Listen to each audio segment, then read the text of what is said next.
నుంచి మూసీకి సంబంధించిన బ్యూటిఫికేషన్ అనేది గత సంవత్సరం నుండి వింటూ ఉన్నాం. రేవంత్ రెడ్డి గారు వచ్చిన తర్వాత మొట్టమొదటగా మూసీని బ్యూటిఫికేషన్ చేస్తాను ముందలేసుకున్నాడు. అదంతా కూడా చూస్తూ వస్తూ ఉన్నాం. అంటే ఇప్పుడు సుధీర్ రెడ్డి గారు మాట్లాడుతూ యాజ్ ఎ చైర్మన్గా ఆ రోజు మూసీ రివర్ ఫ్రంట్ చైర్మన్గా ఏ విధంగా ప్లాన్ చేస్తున్నాం, కేసీఆర్ ఏ విధంగా ఆలోచించున్నారు అనేది ఒక్కొక్కటి వివరించి చెప్పున్నారు. నిజంగా కేసీఆర్ గారి దగ్గరికి వెళ్ళినప్పుడు అభివృద్ధి అంటే ప్రజల్ని ఇబ్బంది పెట్టడం కాదు, ప్రజలు నక్కున చేర్చుకొని వాళ్ళకు అనుకూలంగా అభివృద్ధి చేయాలన్నది కేసీఆర్ గారు ఎప్పుడు చెప్తూ ఉండేవాడు. ఉదాహరణకి మనకు ఎల్బీ నగర్కి మహేష్ నగర్కి అవినాభావ సంబంధం ఉంటుంది.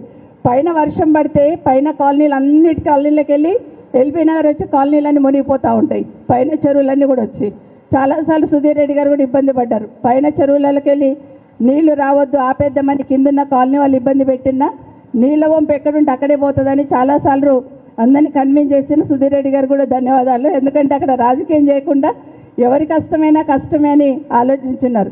ఆ సందర్భంలో ఎస్ఎన్డిపి నాలాలు కట్టాలని కేసీఆర్ గారు మాకు సలహా ఇచ్చినప్పుడు ఒక్క మాట మాకు అందరికీ కూడా చెప్పిన్నారు, నీళ్ల వంపు ఎట్లుంది అట్లనే ఎస్ఎన్డిపి నాల పోవాలని వితండవాదం తీసుకురాకండి. నీళ్ల వంపు ఒక్కొక్కసారి కాలువలన్నీ కూడా కబ్జాలు అయిపోయి ఇండ్లు కట్టుంటారు కాబట్టి అట్లా తీసుకోకుండా రోడ్లు వెంబడి తీసుకోండి ఎస్ఎన్డిపి నాలని చెప్పి, అంటే అభివృద్ధిలో కూడా మానవత్వాన్ని చూపించినారు కేసీఆర్ గారు. కానీ ఈరోజు రేవంత్ రెడ్డి గారు ప్రజలు ఎంత ఏడుస్తుంటే అంత రాక్షసానందం పొందుతున్నట్టుగా అనిపిస్తూ ఉంది. నిజంగా ఎక్కడ చూసినా కూడా ఈరోజు మూసీలో దాదాపుగా 1,00,000 కుటుంబాలు ఎఫెక్ట్ అవుతాయని చెప్తా ఉన్నారు. నిజంగా మూసీ బ్యూటిఫికేషన్ వాళ్ళు అనుకున్నట్టు తీసుకుంటే 1,00,000 కుటుంబాలు ఎఫెక్ట్ అవుతాయని ఇప్పటికే స్పష్టంగా అర్థమవుతా ఉంది.